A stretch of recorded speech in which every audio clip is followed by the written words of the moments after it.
Donc, je suis Frédéric Guibert, je travaille pour Scania Production Angers, donc qui fait partie du groupe international Scania, avec la maison mère en Suède à Södertälje. Moi, aujourd'hui, je suis responsable santé et sécurité à Angers, sur l'usine d'assemblage. Alors aujourd'hui, Scania, on est sur une entreprise suédoise, donc pour ces entreprises, ils ont, voilà, pour eux, la santé et le bien-être au travail est important.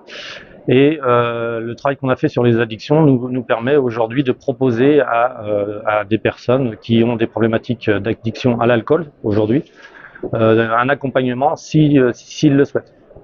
Alors on a plusieurs possibilités et on a plusieurs axes de prévention de risque d'addiction. On l'a fait sur 3 axes, axe primaire, axe secondaire, axe tertiaire.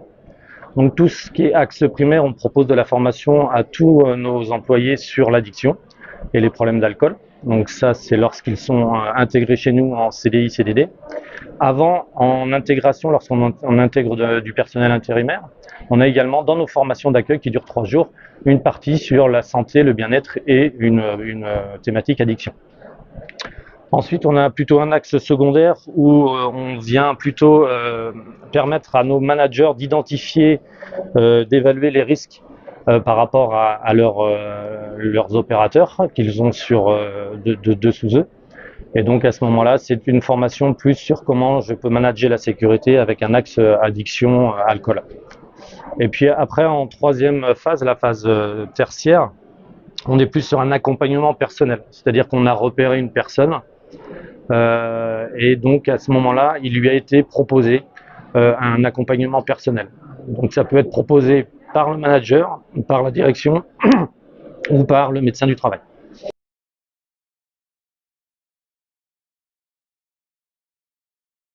Alors les managers sont formés, on a dans notre règlement interne une autorisation de contrôle d'alcool. Donc lorsqu'on a une suspicion, un doute, on est autorisé à contrôler le taux d'alcool de la personne. Et à ce moment-là, si le taux d'alcool est positif, eh bien il y a tout un système derrière qui se déclenche. Alors dans la première phase, c'est plus de la discussion et on l'oriente soit vers notre assistante sociale, parce qu'on a la chance d'avoir une assistante sociale dans le groupe, soit vers la médecin du travail. Donc ça, c'est la première phase. Et malheureusement, si cette personne-là, on se rend compte que ça continue et qu'il y a d'autres problématiques, bien, le manager a la légitimité de lui poser des questions par rapport à son addiction et de refaire un contrôle. Malheureusement, si un deuxième contrôle est positif, ben là, on commence à rentrer dans une procédure un petit peu plus, entre guillemets, disciplinaire. Mais par contre, à aucun moment, on obligera la personne à choisir cette aide. C'est vraiment un choix personnel et on n'obligera jamais personne à être accompagné.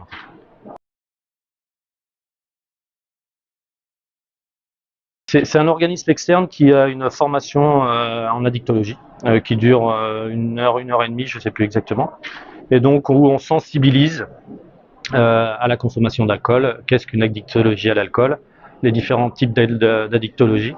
Et donc là, on est vraiment basé sur une formation assez large sur le thème de l'addictologie à l'alcool, au travail aussi. Sur les risques, bien sûr, que ça entraîne, par rapport à sa propre santé, par rapport à sa propre sécurité, à la sécurité de ses collègues également, puisqu'une personne alcoolisée fait prendre des risques à elle-même, mais également à ses collègues.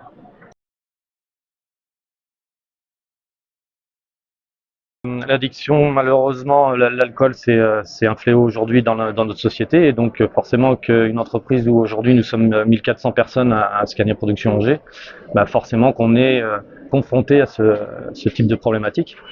On fait beaucoup d'autres démarches sur le style de vie, sur les exercices, sur le tabac.